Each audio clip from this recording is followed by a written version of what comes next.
নাম বলো। রিয়া বিশ্বাস। ওদিকে তাকিয়ে বলো তো, তোমার রোল নাম্বার কত? 16। কোন ক্লাসে পড়ছো? ক্লাস 4। বাহ। আচ্ছা, তুমি কি গাছ এনেছো? আমি একটি শিউলি গাছের চারা এনেছি। আচ্ছা, শিউলি ফুল কখন ফোটে? শিউলি ফুল শীতের সময়। শীতের সময় ফোটে না শরৎকালে ফোটে? হ্যাঁ। বলো। শরৎকালে ফোটে। শরৎকালে, তাই তো? শরৎকাল তো মেন। শরৎকালে কি পুজো হয়? শরৎকালে দুর্গা পুজো হয়, তাই তো? আচ্ছা, তুমি বাড়িতে হাতের লেখা করো তো? জলের বোতল এনেছো? হ্যাঁ। বড় হয়ে তুমি কি হতে চাও? ডাক্তার। ডাক্তাররা কি করে? ডাক্তাররা রোগীদের চেক করে, পরে গিয়ে ওষুধ দিয়ে তাদের ঠিক করে। বাহ, খুব ভালো।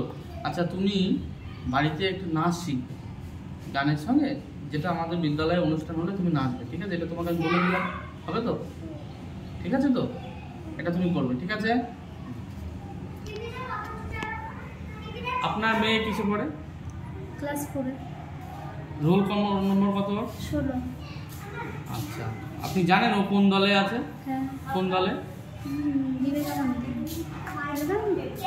বলো, দলের নাম কি? স্বামী বিবেকানন্দ। স্বামী বিবেকানন্দ দল, ঠিক আছে। আচ্ছা, ওর মামা বাড়ি কোথায়? বিনগর। আচ্ছা, ও কি গরমের ছুটিতে বেড়াতে নিয়ে গিয়েছিলেন?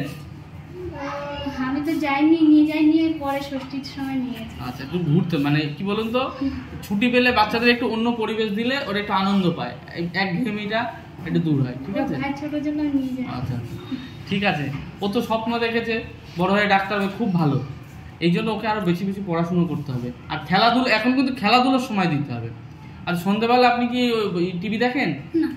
ওর সামনে বসে কিন্তু সন্ধ্যেবেলা টিভি দেখা না, যাবে না। টিভি তো বন্ধ পুরো। ওকে আমি পড়তে বসিয়ে দিই, আমি বসে থাকি, ওর ভাই বসে থাকে।